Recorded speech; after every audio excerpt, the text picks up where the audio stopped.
So, Toni, it's great to meet you. Thank you so much for taking a minute out for the program. I appreciate it. My pleasure. So, let's get into all of the good work that you're doing right now. I want to begin with this. 6 years ago, when we look at the calendar, mid March, there was so much that was changing. The world was changing dramatically.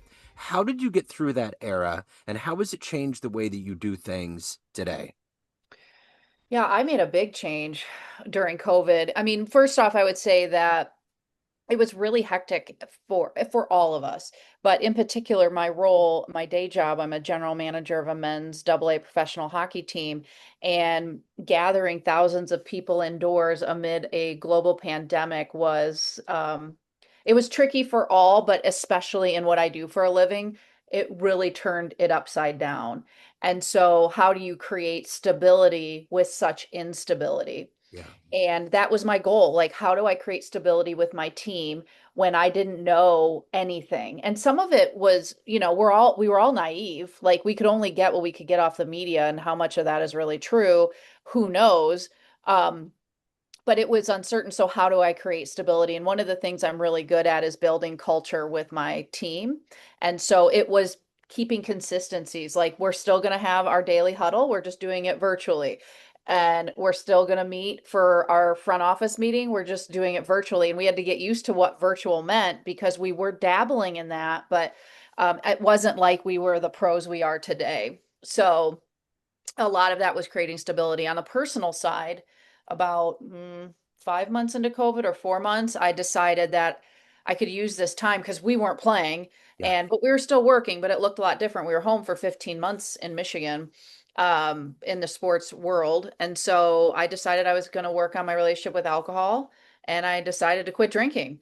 And it wasn't a light switch, and I don't want to oversimplify it, but I started that overused word of journey to figure out what that looked like. So I remember I was getting my son, and he's on the spectrum, and I wanted him in the winter months to watch some things that he'd never, because he's a big baseball guy. So I was like, let's watch some hockey. We'll put some NBA in there too. And I remember at one point, right before the pandemic happened, there was a player for the St. Louis Blues that had, I believe, an aneurysm. Do you remember this? It was in San Jose, maybe, and he collapsed. And they Yes. canceled the game. And I remember I came out and I was a little ashen, and I told my wife, I said, they just canceled a hockey game.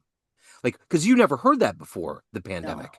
And now, in light of what we went through, it's like to see everything melt away overnight for months and years. It's like it's all about perspective. But I remember when that happened, what a precursor that was to what the world was actually getting ready to move into. It was Oh, wild. I mean, I remember the Toledo Walleye who play in the league we do. They canceled a game, and I saw it on social. So I reached out to their president, the Tony of their team. I'm like, why are you canceling? Like, we don't do that. And he's like, I'll call you. And then he called me later to explain how the state of Ohio and their what they were dealing with, and I'm like, whoa. Like, you have these moments of like, whoa, this is big. I was supposed to be getting married in 2020, which we ended up doing in our backyard, Yeah. but that got canceled. I'm like, they don't cancel weddings. Yeah. Oh yeah, oh Uh-huh. yeah, they do. They cancel everything. You Yeah. you know what's interesting? Before we get into the nuts and bolts of what you do and all of the titles and everything and marry them together to understand it, I go to a lot of minor league games. We have minor league here in Kansas City. We talked about the Mavericks and Ernest before we got on. There's all of these teams, but all we ever see are the major teams, all of the major sports teams. But it feels like to me they always say that support high schools, support all of these levels of sport that are going to get to that next level. How important are these A, double A, triple A, these teams that don't get the major spotlight in the development of the whole sports organism in this country in particular? Yeah. First off, great question. Because I get interviewed a lot and no one's asked me this one. So I just want to tell you it's a great question. Thank you. Number two, they're really important. And Yeah. I don't just say that because I've been working in this for over 11 years, but it is an organism. It's an ecosystem. And so it's not like these young men and women just pop out and they're ready to be an NHL athlete. That's not how this works. Yep. So they need to develop at the youth sport level. They then need to develop at juniors, and I'm using hockey as an example. And then, juniors they could go two paths, right? They could go professional, or they could go minor league professional, or they could, I mean, there's so many different routes, but this layer, and it gives me an opportunity to talk about how the developmental system works in professional hockey. But we're double A, and then we moving up goes in the ECHL, then it's the AHL, the American Hockey League, and they're still minor league hockey. I just like to have people understand that. And then you move up to the NHL. And so we are affiliated with the Abbotsford and Vancouver Canucks, the Kalamazoo Wings are. Yeah. And we move players up and down that system all the time. Hmm. And so for instance, when the Vancouver Canucks has an injury, they pull up Yeah. from Abbotsford, and then from Abbotsford they pull up from Kalamazoo, and then when they're healthy they shuttle some of the guys back down. And it matters because it's all about developmental. Yeah. So yes, as you can tell, I'm passionate about this and the understanding. I love the way you orchestrated that. It was an org chart that I think people need to understand, because I think sometimes people like the fact that it's cheaper tickets, it's easier access, there's all these other things, but it's a bigger organism. There's a bigger machine. Like, even like, I'm in Kansas City, I'll go to Oklahoma City and it's the AAA affiliate for the Dodgers, and the Dodgers won and they're this behemoth, but it's huge to a part of their whole organizational success to have harmony in all the other leagues, that, so to Oh, speak. 100%. And it allows for communities to bring in these sports organizations because typically pro sports are in really big cities. Yeah. Kalamazoo, I mean, and our story is much different, but our population is 75,000. Normally, professional sports teams don't reside here, even at this level. Yeah. You can get a good college feeder team we have the Kalamazoo Growlers, and they're, college students playing, working to get into that baseball system.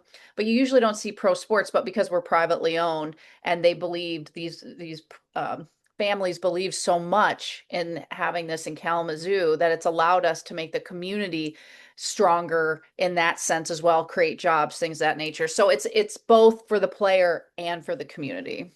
So let's get into what you do on a daily basis. There's so many titles. I'm going to put you in front of a 13-year-old group of kids. It's career day. You're in a school. And how do you synthesize what you do to make sense to their brains? I love these questions you're asking me. These are good. Okay, first off, I would say I'm the general manager of a men's professional hockey team. And really what general manager implies, and I would say I'm all business side. Yeah. So at this level of hockey, the GM has nothing to do with the on ice product. Yeah.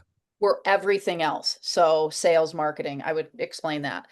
The community relations, public relations. I would say that I'm also a podcaster because 13-year-olds understand that. I have a podcast called Women In, all about lifting women up. I have men and women on the podcast.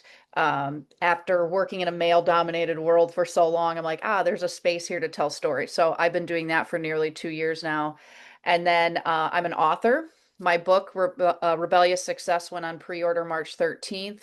And it's all about essentially, there's not just one right way to be successful. And how do you go about doing that? So and it's being published on August 11th.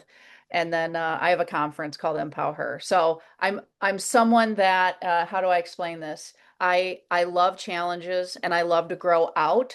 And so I find projects that will fill me up and help other people along the way. And if there's anybody that would know that, it would be you. I mean, you don't hear about female general managers. You don't, you have to get in there. Like, I have a jazz radio show, and there's even that clatter of like female musicians blending into that world. It's just the world we live in. So let's start peeling back those layers of how you got to where you're at. When you were 13, what was your dream gig? What did you want to be when you grew up? I want to be on it. I love these questions. You're really good at this. Well, thank you. So I wanted to be a fashion designer. And Okay. ironically enough, I know it's crazy, but it's how I landed into hockey, believe it or not. Okay. So before we get to that story, take me back to your childhood. Are you from Michigan originally? Born and raised here in Kalamazoo, Michigan. Okay, what were the chlorides? What were the traits? What were the things that were planted into you that gave you this vision, this success, this ability to navigate all of these different avenues? What did you see? How did this happen? My mom was a fourth grade, third, fourth, fifth, depending on what part of her career she was in, school teacher. And I noticed it was hard work and she didn't necessarily, she loved it and she was good at it, but she didn't necessarily seem fulfilled by it. And my dad was an entrepreneur. Okay. And my dad did a lot of leadership and executive coaching. So he would pull out assessments like Strength Finders and DISC, and he would start to give those to 13-year-old Toni. And I started to learn very young age what my strengths were. And I found business to be endlessly interesting. And so that's what I saw growing up. And my dad and I always had this very, and continue to this day, even though he's 83, we have this wonderful connection and he's been my mentor. And so that's kind of where it was planted. So, did you have any of these distinctions of male, female, and all of these things, or was there a level of color blindness that went into you and how you proceeded? I would tell you I was fully been colorblind. And a lot of this came from my nativity and just saying yes and truly colorblind. Like, not, I'm not actually colorblind, but the sense is Right. I just saw people and places and things as what they were. And that's how I've been my whole life. And so I just go in, I follow my gut. So, how did we get from fashion design to hockey? Yeah, so the short version of the story is I was in between jobs. I worked 13 years in banking and then I was in retail banking managing branches, kind of worked my way up to a regional level. And then the Chamber of Commerce kind of came calling. I went more to a local level because they were moving inside their economic development agency. Loved the work that I did there, except the culture was toxic internally and I was sexually harassed and all these things. So we mutually parted ways. And I talk about sexual harassment in my book, I should say that. But Yeah. we parted ways. So I'm, in my mid 30s, three kids, a husband, and no money tree. And so I was like, okay, what's next for me? And I've always wanted to be an entrepreneur, but fear has held me back. And so I started looking and I was like, ooh, there is a store manager position at Sydney, which at the time was a high-end fashion boutique inside our marquee hotel here in downtown Kalamazoo. And I loved it because I loved the idea of it because I thought, I don't want to be the face of anything. I mean, I was doing that at the chamber. I just didn't want it. I didn't want to work crazy hours or anything like that. I just wanted to pull back a little bit. Well, they called me. They're privately owned, this hospitality company. They said, Toni, overqualified. I said, I know. They said, you'll be bored. I said, I know. That's okay. That's what I want right now. And they said, well, we're a talent-based organization. We don't want you to leave. We want to find the right fit. We'll call you back. I didn't know if that was true or not, but they called me back and they said, we've got a job we think you'd be good for. And I said, what's that? And they said, the Kalamazoo Wings. And I go, the hockey team? And they said, the HR person goes, yeah. And she laughs. I go, I'm not trying to be funny, but I don't understand. I don't see what you see. And she's like, well, here's the thing. At this level of hockey, you're not doing the on ice product. You're, selling, creating a team culture. You're in the community. You love Kalamazoo. You know how to sell. You have a background in banking. We think you'd be perfect for it. And I'm like, you sure? Because I don't know shit about hockey. And then she said, she laughed again. And I said, and then she told me the pay. It's a 35% pay cut from where I was at because while sports is sexy, it is not lucrative. And I didn't even think it was sexy. So I was like, it Yeah. sounds challenging. And I'm like, all right, so we know how the story ends because I said yes. And I'm a person that lives by the philosophy of mission over money. I believe that if I love what I do, the money will follow. And that's been the case. And so I said yes to the best job I never knew I wanted. And that's how fashion led me to hockey. And by the way, that fashion boutique is now a Starbucks. Oh, wow. Yeah, there you go. Look at that as evolution to go. So, I'm curious. When I go to these games and I see the GMs and I see the people that are running it, there's all these marionette strings that you're dealing with the whole time.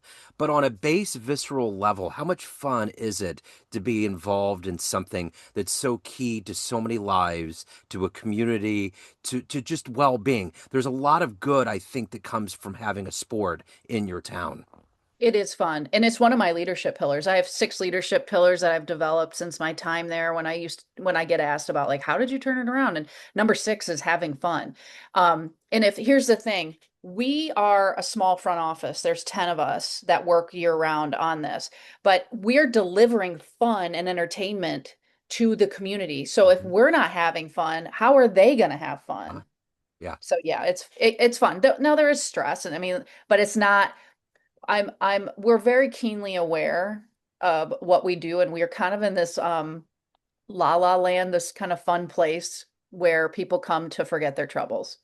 So when I was a kid, I loved Late Night with David Letterman, and I just started listening to a book on the history of that. And I think about what you just said.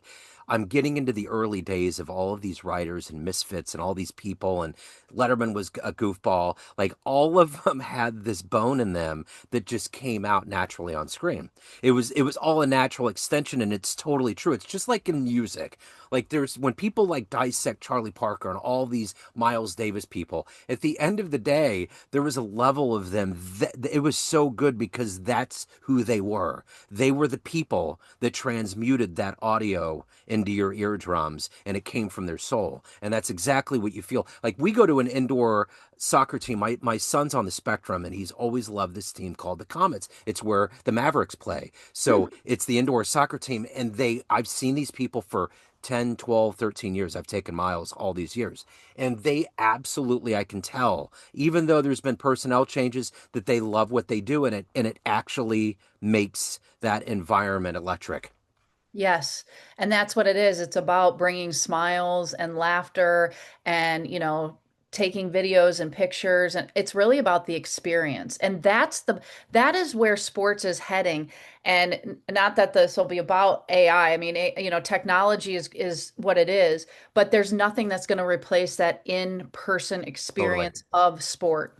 Well said. So you're very good on camera and in the podcasting realm. I can tell you love it. What was the first podcast that you got addicted to as a podcaster? Um, I listen to a lot. I like Mel Robbins. Okay. I've appreciated her podcast. Um, I like Andrew Huberman a Yeah. lot. I enjoy the science of whatever he's talking about. Those are two that I listen to. I gotta be honest, Joe, I love a good true crime podcast All too. right. Everybody who doesn't. Yeah, I get it. So what gets you up every day to do this job? I mean, on the outside, yeah, you love it, but there has to be so many parts of this that pull and tug, and it's probably not an easy gig. But at the end of the day, and all of the other things that you do as an author and as a podcaster, what gets you up and motivates you every day to do the job and to take care of your soul? I really feel like I'm making a difference, on some level. It's about whether I'm making it on a community level. Um, I get to be I in this role, and because of the organization I work for, I get to be authentically 100% who I am. And I can bring that into the Kalamazoo Wings. And what that means is I can do things as a leader that challenge the norm in hockey. And that motivates me not to just operate an organization there's a lot of rich heritage there, but let's be modern at the same time. And I get to do that, and that really fuels me. So the funnest thing about going to see sports, and I see a lot of them, is that I will sometimes, even at this point of watching it for decades, I'll come home and I'm like, I can't believe what I just saw. And I know I say that all the time, but this was the craziest game. What's the craziest thing that you witnessed at your tenure with this team? Whoa, that's a big question. The craziest thing. Or one of the most memorable games where you were just like, wow, it stuck with you all these years. Well, there was something. I mean, this season, I've never seen during warm-ups, the players get into a fight. Wow. And that just happened like a week and a half ago. Yeah. I'm like, what? And I was down and anyways, I was hosting an event and I'm like, are we sh I thought that I looked at the clock wrong and that like the game had already started. Yeah. And my husband happened to be there. He goes, "No, Tony, this is warm-ups." I'm like, "No, no, no, no. That's not how this works." And sure enough, and that I don't know that anyone that and some of the people from the league were there even, and I don't think they'd ever seen that. Wow, that's wild. So let me ask you this. If you had a dream tonight, ran into the 18-year-old version of you, and you walked up and there was a film projector and you clicked play on it, there was a 60-second highlight reel of this life you've lived, the decisions you've made, all of the things that have become who you are. Would that young version of you believe your life turned out this way? 18-year-old Toni, probably. Okay. Because I've always been this version of just like the fire in the belly and a real go-getter. I'd be like, yeah, that Yeah. sounds about right. You Yeah. know, the sport side, I think would have. I've always been an athlete myself, but recreationally, it wasn't like I played hockey. I get asked that a lot if I played hockey or no. I was a gymnast and a cheerleader and ended up in my 30s being a triathlete. But no, I that part probably would have thrown me a little, but the rest of it, yeah, I probably would have believed it. Yeah. So what are you the proudest of or the happiest about? Out of everything, when you look in the big rearview mirror of life, what are you the happiest about? I think I'm the most proud of the fact that I didn't stay in marriages that weren't suiting me. Yeah. I'm on my third marriage and that I got it right the third time.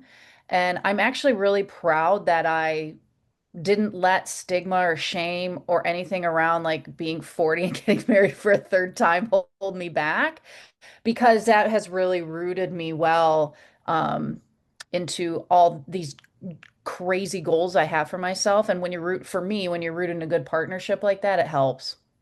So do you ever find yourself stopping when you're in the arena and you see a young girl there and think that this is their seeds getting planted that have become who you are? Yes, I do. I very much believe in the representation piece, and that's why I choose to talk about it. Yeah. I'm not the first woman ever to be a GM of a professional hockey team. What I am is the first woman that's willing to talk about it publicly and make it known that it is different, that there's a female. There's not very many of us, but that there is a woman in a very male-dominated sport like hockey and men's hockey. And so I look at these young girls and it's exactly why I do the work. So the sports teams are the embodiment of the community, but ultimately at the end of the day with Kalamazoo, what is the greatest thing about living there? Um, Gosh, because I've been here my whole life, I'm firmly 1,000% biased. Yeah. But I do think and this sounds really cheesy, but the people, and it's not all the people, but it's the people that have invested their time, energy, and money to make Kalamazoo what it is. It's a handful of these individuals who have made the community what it is, and they're really great people. And you don't get to say that about people who are generally this wealthy, but they have made this community, and that's very special. So let's get into the marrow of who you are. Everyone has a perception of you, family, friends, everyone that you work with, everyone that gets your books, everyone that tunes into your podcast, but you run the show. What's your perception of you? Who do you think you are? Well, I think I'm funny. I always say I'm flawed. Well, this is what I tell people. I'm flawed and I'm funny. There you go. That's the marrow of Toni Will. I love it. So how can people get the book? How can they get to the podcast, get tickets to the games, any of the good business? Where do people go? Yes. So ToniWill.com has everything that I'm working on that's not hockey. So that's my TEDx, my book, Rebellious Success. You can order it from there. My conference, empowHER, has gone, it's done for 2026. It'll be back in 2027. I do coaching too. It's all at ToniWill.com. And then anything hockey related is at kwings.com. And we're still in season. Regular season ends mid-April, and then we go into postseason. We're still fighting for a playoff spot. Okay. But that's the good stuff. That's the adrenaline right there. Yep. That's what sports is all about. Yep. So I will put all these links in the show notes. This is so great to meet you. Thank you so much for your story. Thank you for your time. Best of luck on the playoff march and the book and everything that's going on.